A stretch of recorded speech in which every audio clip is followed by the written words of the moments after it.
Hello guys, मेरा नाम है कनिष्का। आज मैं आपको एक कहानी सुनाने जा रही हूँ जिसका नाम है जादुई चक्की।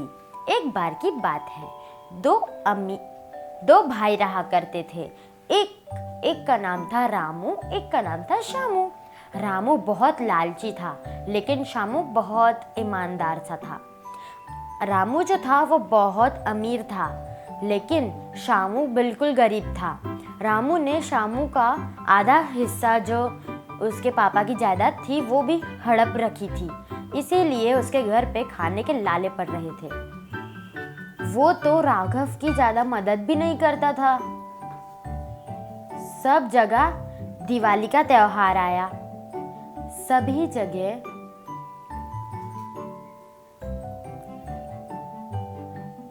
जगह दियों की रोशनी हो रही थी।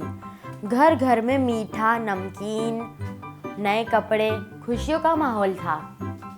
विक्रम के घर पे बहुत ही धूमधाम से दिवाली मनाई जा रही थी। उसके बीवी और बच्चों ने नए कपड़े और जेवर पहने हुए थे। कई तरह की मिठाइयों से, नए पकवानों से उसका घर भर गया था। वहीं राघव के घर पे त्योहार तो क्या, खाने के लाले पड़ रहे थे। वो मदद की अपेक्षा से अपने बड़े भाई के घर पहुंचा। फिर उसने बड़े भाई से कहा, सुनो भैया, मेरे काम का अब कोई ठिकाना नहीं है। क्या आप मेरी थोड़ी मदद कर सकते हैं? मैं परेशान हो चुका हूँ।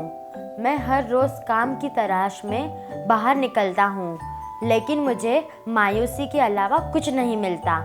घर पे राधा और सूरज भूखे बैठे हुए हैं। मेरी कुछ मदद कीजिए। मेरे पास पैसे नहीं हैं। मैं तुम्हारा कर्ज जल्दी लौटा दूंगा। बड़ा भाई बोला, सुनो, मैंने बहुत ही मेहनत से ये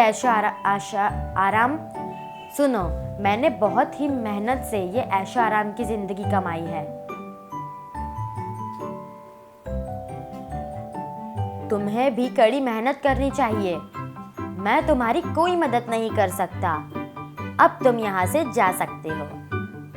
फिर शामू बोला, सुनो भैया, पिताजी ने जो मेरा आधा हिस्सा, आधी जायदाद जो दी थी, वो ही मुझे लौटा दो। मैंने आज तक तुमसे कभी नहीं मांगा, लेकिन आज मेरे बुरे दिन चल रहे हैं, इसलिए मैं अपना हिस्सा मांग रहा हूँ। वो बोला, तुम्हारी इतनी हिम्मत कि तुम मुझसे हिस्सा मांग रहे हो। अभी यहाँ से दवा हो जाओ, वरना मुझसे बुरा कोई नहीं होगा। शामू को उसके भाई के बर्ताव से बहुत बुरा लगा। वो काम की तलाश में जंगल की ओर निकल पड़ा। कुछ दूर चलते ही उसे वहां एक बूढ़ी औरत दिखाई दी। उसके सामने लकड़ियों का ढेर था। राघव ने सोचा कि अगर मैं इनकी मदद करूंगा तो मुझे कुछ पैसे मिल सकते हैं। शामू ने कहा, क्या मैं आपके घर तक ये लकड़ियाँ पहुंचा सकता हूँ? आप इनके बदले मुझे कुछ पैसे दे देना। वो बूढ़ी औरत ने कहा, जरूर, मेरी मदद करने का पैसा मैं तुमको जरूर दूंगी। फिर शामू ने वो लकड़ी का कट्टा अपने सर पे रखा और निकल पड़ा। वो चलते चलते उसके घर तक पहुंचे। औरत ने कहा, उस शामू से पूछा, तुम इतने दुखी क्यों लग रहे हो? शामू ने कहा, घर पे बीवी बच्चे भूखे बैठे हैं और खाने के लाले पड़े हैं। घर पर अनाज का एक दाना भी नहीं है। कहीं भी काम नहीं मिल रहा है। बूढ़ी औरत ने कहा, दुखी मत हो, ये लो बेसन की मिठाई। कुछ दूर चलते चलते ही तुम्हें 4 घने पेड़ दिखेंगे। उनके पीछे छोटी सी गुफा है, उसमें 3 बोने रहते हैं और उन्हें ये मिठाई बहुत पसंद है। जैसे ही वो ये मिठाई देखेंगे, वो तुमसे ये मिठाई मांगने लगेंगे। तुम इस मिठाई के बदले उनसे चक्की मांगना। चक्की के आते ही तुम्हारे दिन बदल जाएंगे। शामू ने वो बात मानी और वहां गया। वो जंगल में आगे बढ़ा। कुछ देर चलने के बाद उसे 4 घने पेड़ दिखाई दिए। उनके पास जाकर शामू को एक गुफा दिखाई दी। उसका दरवाजा बहुत ही छोटा सा था। वो झुककर गुफा के अंदर गया। जैसे ही वो अंदर गया, उसने देखा 3 बौने अंदर खड़े थे। राघव के हाथ में वो बेसन की मिठाई देखकर वो तीनों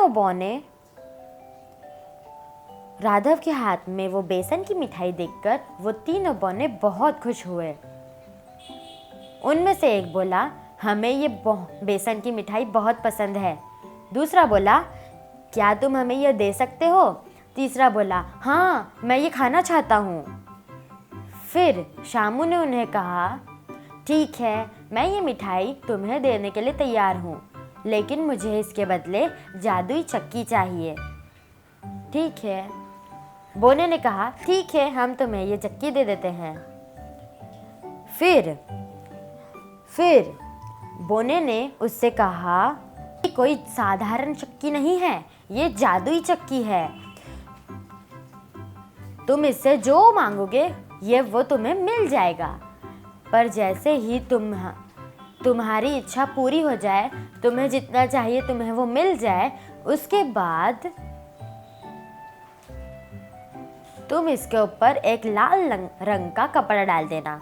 इस चक्की को रोकने का यही एक तरीका है। ठीक। फिर शामू ने कहा, ठीक है, मैं इस बात को जरूर याद रखूंगा। फिर शामू अपने सर के ऊपर चक्की रखकर वहां से निकल पड़ा। वो बहुत ही खुश हो गया, लेकिन उसे यकीन नहीं हो रहा था। उसने केसर की मिठाई उन तीनों को दे दी और घर आया। घर पे बीबी और बच्चा भूखे बैठे थे। रामू अपने घर गया और उसने अपनी पत्नी को सारी बात बताई। फिर उन्होंने एक सुंदर सा कपड़ा बिछाया, एक लाल रंग का कपड़ा लिया और फिर चक्की से कहा, चक्की चक्की चावल निकाल। और फिर उस चक्की में से चावल निकलने लगे। देखते देखते वहां चावल का ढेर लग गया। फिर शामू ने लाल कपड़ा ढककर चक्की को रोक दिया। फिर एक एक करके उसने चक्की से दाल, गेहूं और बाकी का सारा अनाज मांग लिया और उसके परिवार ने भरपेट खाना खाया। अब शामू बाकी का अनाज लेकर बाजार में जाता था। देखते ही देखते उसकी आर्थिक परिस्थिति सुधर गई। पहनने के लिए अच्छे कपड़े, खाने के लिए खाना और बच्चे के लिए बहुत सारी सुविधाएं। राघव ने एक बड़ा सा घर भी बनाया और ये बात उसके बड़े भाई विक्रम तक पहुंच गई। लेकिन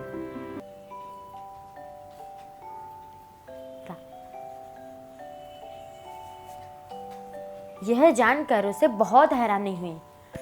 कल तक तो इस राघव के पास खाने के लिए भी पैसे नहीं थे, लेकिन अब इसके पास खाना, कपड़े, बच्चों की शिक्षा सब कुछ आ चुका है। ये कैसे हुआ? वो सोच में पड़ गया। है इसके पास इतना पैसा, मुझे ये राज जानना ही चाहिए। वह खाना खाने के बहाने शामू के घर गया।